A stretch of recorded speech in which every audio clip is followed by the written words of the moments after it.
I didn't speak, not because I was stunned, because I knew this was step one in something deeper. My name is Keith Ralston.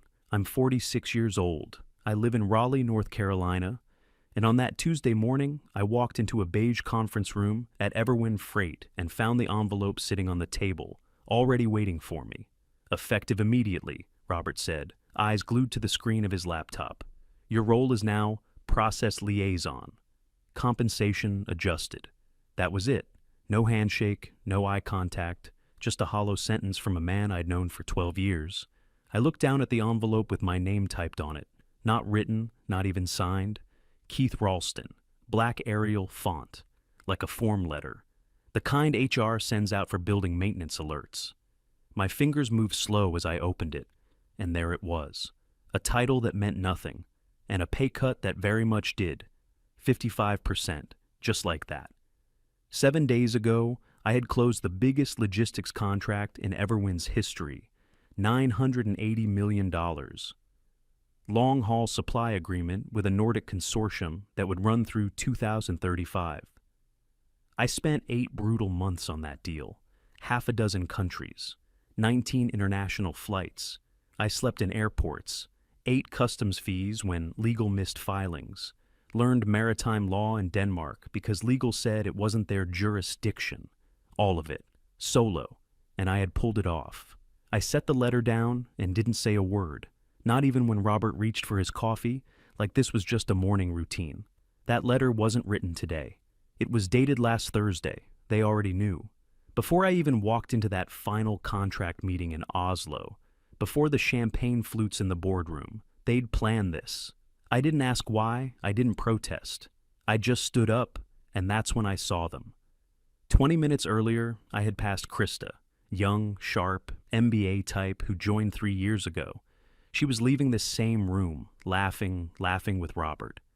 That kind of laugh people do when they've already won. I should have seen it coming. Instead, I walked out of the conference room holding the envelope and said nothing. Because if this was their move, then it meant they didn't read the contract as closely as they thought, and I was already 2 steps ahead. The elevator doors slid open with that same soft chime I used to hear 100 times a day. 18, executive floor, or at least it used to be. I stepped out and made the short walk toward the corner suite that had been mine for 6 years. But when I turned the final corner, I stopped cold. The nameplate was gone, not swapped out, not updated. Gone, just a strip of faint adhesive where the brushed nickel plate used to hang. Keith Ralston, head of strategic freight integration. Now it was nothing, just blank white wall. I looked up at the frosted glass panel next to the door, where my title used to be etched in subtle serif lettering. Nothing, scrubbed clean. The glass glared back at me, spotless and anonymous, like I'd never been there. I opened the door anyway. The lights were off, blinds still halfway drawn. But everything else? Gone. Desk cleared, shelves empty. Even the frame picture of the Oslo team dinner I'd hung last spring? Gone. In the center of the room sat a single cardboard box, one of the cheap ones with the white label peeling at the corner. In black Sharpie, it read, Keith's personal items. An intern stepped into the doorway just then. A kid I'd never seen before, probably not even old enough to rent a car. Sorry, he said, squinting at me. Are you lost?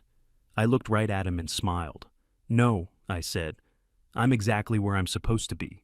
He blinked, then stepped back as I picked up the box and walked past. I took the elevator down 5 floors. Not fast, not slow, just steady. Through floors I hadn't set foot on in over a decade, past clusters of open-plan workstations, interns eating yogurt at their desks, junior analysts pacing with headsets in one ear. The ground floor of middle management. Finally, I found it. A small corridor next to the copy room. One cubicle at the end had a yellow post-it stuck to the monitor. We'll set you up by EOD, Derek no phone, no window, just a dusty swivel chair and an old keyboard with 2 missing keys. I set the box down and sat. Just sat. For a few seconds, I watched the screen flicker as it woke up. Some generic login prompt. No welcome message. No, your files have been migrated. just the blinking box, waiting. The air was stale, not musty, just neglected, the way a place gets when it hasn't mattered in a while. I figured losing the office would be the hardest part. The skyline view, the espresso machine, the custom conference table with my initials inlaid in the wood. But it wasn't. What hit hardest was what I saw when I opened the company intranet on the monitor. I pulled up the org chart, typed in strategic freight. Krista's name appeared at the top. Krista Mendez, Director of Global Freight Strategy. Below it, a caption in bold italics. Reimagining the future of freight. My name wasn't there. Not anywhere. They hadn't just moved me, they erased me. The title I built, the department I created, the systems I spent 15 years designing. It was all there, just under someone else's name. I leaned back in the chair and let the hum of the fluorescent lights fill the silence. This wasn't incompetence. It was precision. But they'd forgotten something. They'd forgotten I read every word of that contract. And I'd written one clause, just one, that they clearly never made it far enough to notice. And while they were busy reimagining the future of freight, they hadn't realized. I already owned it. It was around 3 p.m. when the junior marketing girl appeared beside my cubicle, her heels clicking softly on the linoleum. I didn't catch her name. I don't think she offered it. "Hi, Keith, right?" she asked, glancing at the post-it on my monitor like she wasn't entirely sure I belonged here. I nodded once. She held out a stack of presentation folders. "These are for tomorrow's leadership meeting. Krista asked that they be walked over tonight. She's in 23B. I took the stack without a word. Halfway back down the hallway, one of the folders slipped loose and opened in my hand. The first page slid halfway out, catching just enough light for me to see the header, Client Implementation Strategy, Keith Ralston. I stopped walking, same font I'd used on every deal deck, same template, same structure. But there was a red X scrawled over the headshot in the corner. My headshot. They'd printed over my name, big black Sharpie lines striking through it like a mistake. The reprint on the next page showed Krista's face in the same spot. Her smile, her initials, same deck, same words. Not mine anymore. I walked the rest of the way like a ghost, dropped the folders off without knocking. Didn't even glance into the glass conference room. Back at my cubicle, I opened the drawer beneath the dusty keyboard, the one I hadn't touched yet. There they were, binders, dozens of them, color-coded, tabbed, indexed. The work of 10 years in strategy and integration, from legacy cross-border projects to adaptive transport modeling. Every project I'd ever led. Only now, every spine label that used to read KR, project name, had been covered. Badly. New tape, new initials, that's KM Krista Mendez. Some were even still wet. The black ink of her initials bleeding slightly where someone had written too quickly. Sloppy, as if they couldn't wait to rewrite the past. I pulled one binder out and flipped through the pages. The notes were still mine. I knew the handwriting, my diagrams, my annotated legal footnotes. But every mention of my name was blacked out or replaced with a thin sticker, sometimes both. One even had a little rip in the page where someone had tried peeling up my initials and gotten frustrated. That was the moment I knew. This wasn't about a demotion. This wasn't about performance or company restructuring or some new agile vision. They weren't moving on. They were erasing me. I sat back in the squeaky office chair and stared at the blinking cursor on the old monitor in front of me. It blinked like a metronome, like it was waiting for me to say something. But there was nothing left to say. No rage, no grief, just an emptiness, heavy and still. They didn't demote me because I failed. They buried me because I succeeded. And I didn't need them to do it. They thought I'd hand over the deal, that I'd walk out quietly while they rebranded the empire I built under someone else's name. But what they didn't know, what they never even noticed, was Clause 16G, a tiny footnote buried in the final pages of the Nordic contract, the one I wrote on the plane back from Oslo, the one legal never flagged, the one no one read closely enough to understand. It was never just a clause. It was a fuse. 3 months before the demotion, I got a call from Jonah Patel at Airland Freight. He opened with, "We'd like to make you an offer. Senior VP of Global Strategy, relocation assistance. Equity. Full autonomy." I turned him down. I didn't even let him finish his pitch. Because back then, I still believed in Everwin. Back then, I thought loyalty counted for something. That week, I flew to Oslo for the 7th time that quarter. Sat across from the Nordic Consortium's legal counsel, hammering out the final kinks in what would become the biggest deal in Everwin Freight's history. $980 million. Global integration of cross-border rail and port operations wrapped in a single contract. Everyone said it couldn't be done. I made it happen anyway. One night, during a long dinner at a quiet bistro near Aker Brygge, the consortium's COO leaned toward me over his glass of aquavit. He'd been pleasant all trip, but that night he turned serious. "We need to be clear on this," he said. "If you're not overseeing implementation, we're not signing." It wasn't a threat, it was a declaration of trust. And in that moment, I realized something.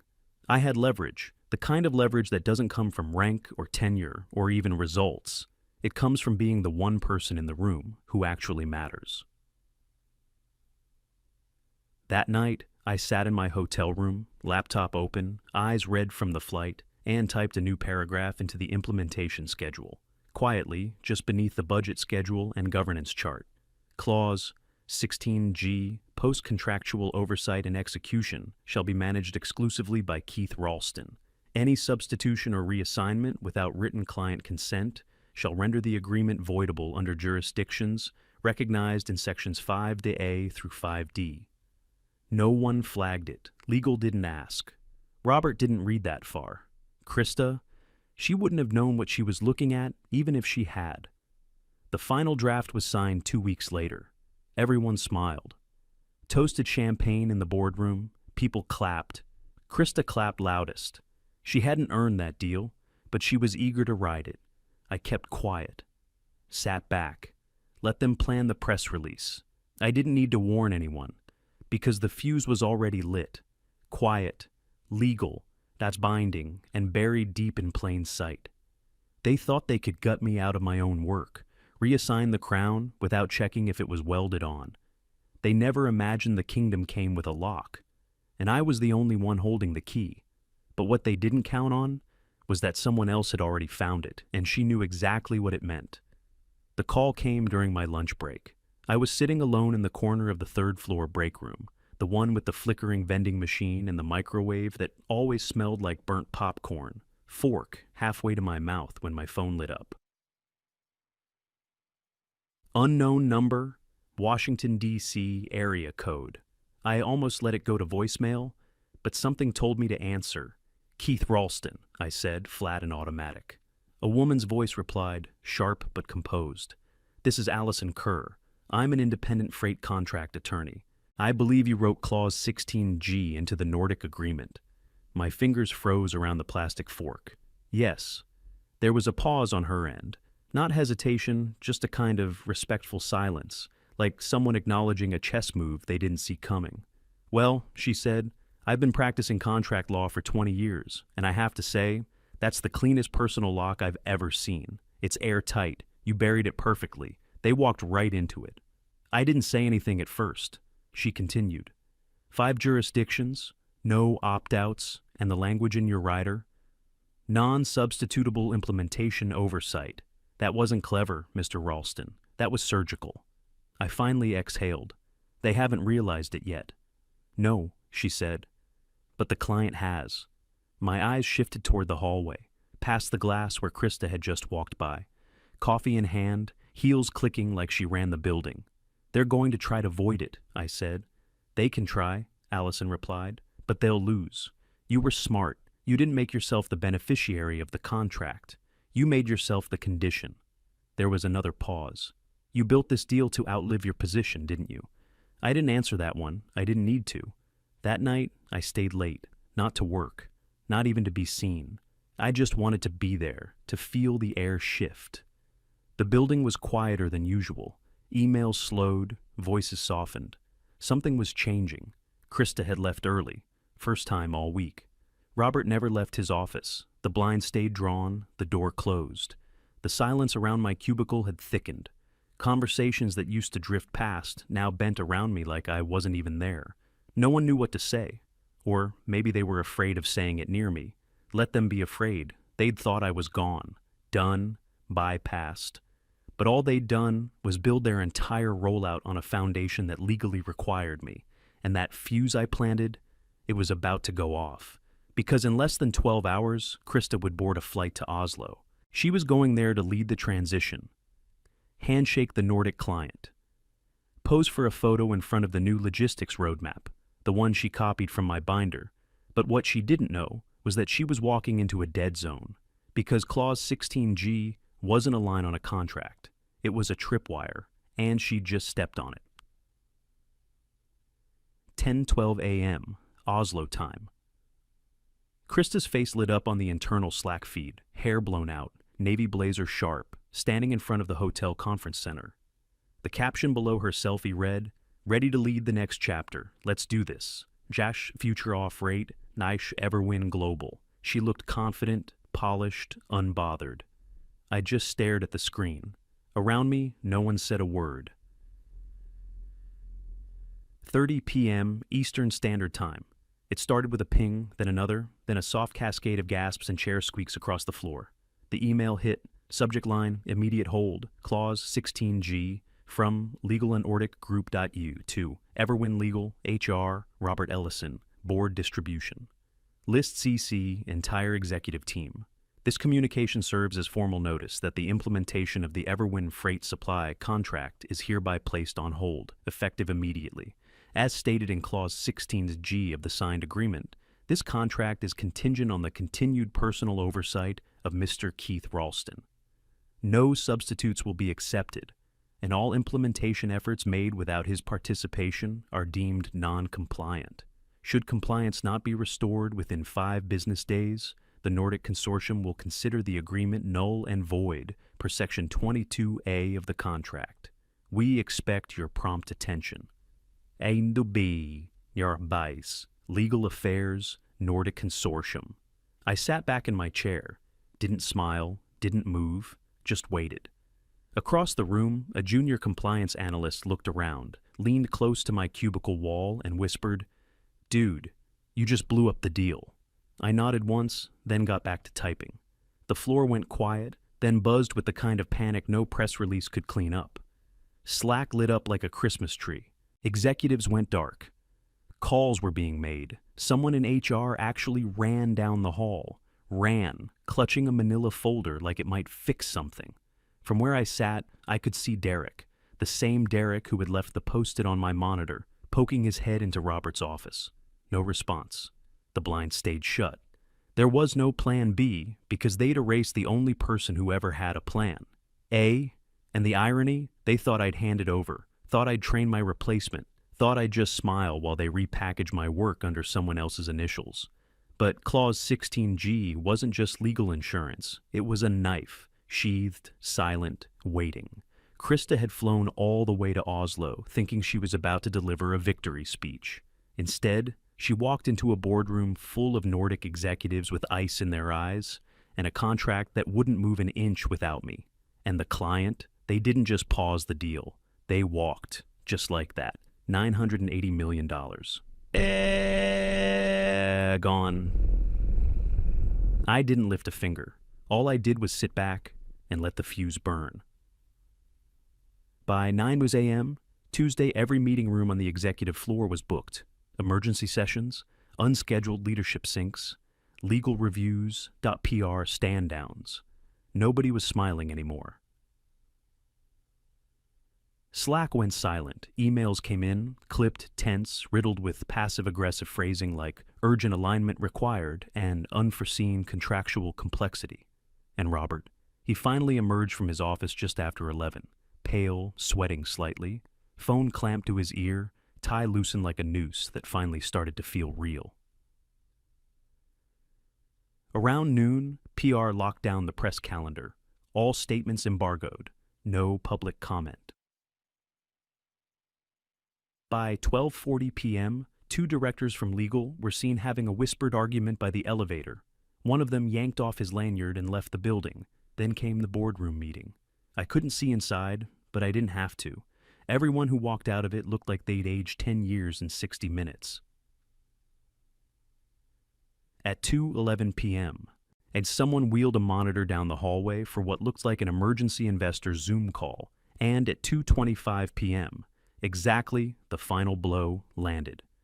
The Nordic Consortium's legal team sent one last email. Subject: termination of contract. Due to Everwind Freight's non-compliance with Clause 16G and failure to resolve personnel-related discrepancies within the agreed time frame, the consortium has elected to terminate the contract in full. No further communication is warranted. All rights reserved. Legal counsel, Nordic Consortium. Everyone was CC'd. The board, the C-suite, the press inbox, investor relations, acquisition partners, everyone. A $980 million contract detonated with 4 short sentences. And still, I said nothing. Hadn't said a word since Robert handed me that envelope and called me process liaison. Not one email, not one protest, no tantrum, no warning shot, just silence. And that silence had screamed louder than they could manage. They'd tried to erase me. Instead, they erased the foundation. Carla Redmond, board member and former senior advisor to 3 global supply chains, was the one who broke the silence in the room, or so I was told. She said, calmly but directly, I recall Robert saying Keith's visibility needed to be scaled back, that he was making others look weak. No one corrected her. No one defended him. No one said a damn word. At 3:04 p.m., Krista landed back in New York. She was supposed to deliver a press-ready presentation to the board that evening. Instead, she was escorted upstairs by HR. Rumor was she cried in the executive bathroom for 20 straight minutes before being sent home. Nobody told me that directly. They didn't have to. You could hear the unraveling in the way people whispered, in the way no one made eye contact anymore, in the strange hush that fell whenever I walked past. By 5 p.m., the freight floor felt like a church after a funeral. No one said my name, but they didn't need to. Everyone knew who I was now, and they knew what I'd done by doing absolutely nothing at all. Wednesday morning. 15 a.m., my phone rang. New York area code. I almost didn't pick up, still halfway through a stale granola bar at my desk, still technically process liaison, whatever that meant. But something in me knew. I wiped the crumbs off my shirt, cleared my throat, and answered. Keith Ralston. A familiar voice came through, calm and clean. Keith, Jonah Patel, Airland Freight. My chest tightened, but I kept my tone neutral. It's been a while. It has, he said. Listen, we spoke a few months back. You turned us down. I respected that, but I'd like to revisit our offer, with upgrades. I leaned back in my chair, the chair Derek still hadn't replaced. Jonah continued, we'll double your current Everwind salary, plus performance-based stock, signing bonus, relocation allowance if you want it. You'd report directly to me, full autonomy, no middlemen. He paused. And one more thing. This came at the request of the Nordic Group's CEO. He told us you're a non-negotiable asset. My mouth stayed shut, but I felt the corner of it lift. They walked away from $1 billion deal just to prove that, Jonah added. And they want back in, under our roof, with you at the helm. I swiveled my chair slowly to face the blank whiteboard behind me, the one no one had touched since they dumped me here. I have one condition, I said. I choose my team. No interference, no hand-picked junior analysts or corporate watchdogs. I build it, my way. Done. Just like that. He didn't haggle, didn't blink, and in that moment, everything shifted. I hadn't asked to be rescued. I didn't beg to be seen. I had just refused to vanish, and now I was the one holding the pen. At 7:42 p.m. that night, just as I was shutting down my terminal, my phone buzzed. Unknown number, text message. Krista, can we talk? I think I messed up. I stared at it for a while. The same woman who had laughed with Robert in the hallway the morning they handed me my walking papers. Now she was reaching out in lowercase letters, like maybe softness could undo the knife. I locked the screen and slipped the phone into my drawer. I didn't respond. Manhattan. Friday morning. Boardroom on the 33rd floor of Airland Freight's global headquarters. Polished walnut table. High glass windows framing the skyline. Frosted panel doors sealed behind me with a soft whisper as I stepped in. Jonah Patel was already seated at the head, tie loosened just enough to say, "You're not just a hire, you're the plan." Across the table, a red leather portfolio sat open. Inside, a single stack of papers, the restructured Nordic contract. He slid it toward me without a word. The top page read, "Implementation Lead, Keith Ralston. Substitutions not permitted." I picked up the pen beside it. I didn't ask questions, didn't double check. I already knew every word. I signed, not with flourish, just steady ink, like closing a door. At 10:30 a.m., sharp, Airland Freight issued the press release. Former Everwin executive reclaims 1B global contract. The media outlets picked it up within minutes. Everwin's Slack channels lit up, then reportedly went dark. I didn't need to see them. I knew who read it first. Robert, likely in his office, blinds drawn. Krista, mid-strategy huddle, probably halfway through a sentence when someone shoved a phone in her hand. They said she just went quiet. I didn't feel satisfaction. I felt finality. All the years I spent letting others frame the narrative, who I was, what I brought, how replaceable I supposedly was, ended in a single headline, and the silence that followed, this time, it wasn't mine. At 3:47 p.m., another headline broke. Everwin cuts 200 jobs amid leadership shakeup. CEO steps down following 1B contract termination. That one hit like a fault line splitting open. Boardroom chaos. Investor calls. Analysts scrambling to revise forecasts. But I didn't watch it unfold. I was on a call with the Nordic Group's COO finalizing the new roadmap. I was already working on what came next. Because revenge, that was never the goal. Being irreplaceable, that was. And now the contract said it. In ink forever. I stepped into Airland's new DC tower at 7:58 a.m. on a Monday. The marble lobby gleamed like glass. Polished, precise, no frills. A place built by people who didn't need to shout about power because they already had it. My access card buzzed green on the elevator scanner. Keith Ralston, Chief Strategy Officer. The doors opened directly into the executive floor. Open sky, floor-to-ceiling glass, a skyline that reminded you how high you'd climbed and how far you could fall. I walked past a row of framed deals on the hallway wall. Singapore Rail, Oslo Maritime, Helsinki Madrid, Interlink. At the end of that row, a new frame had already been mounted.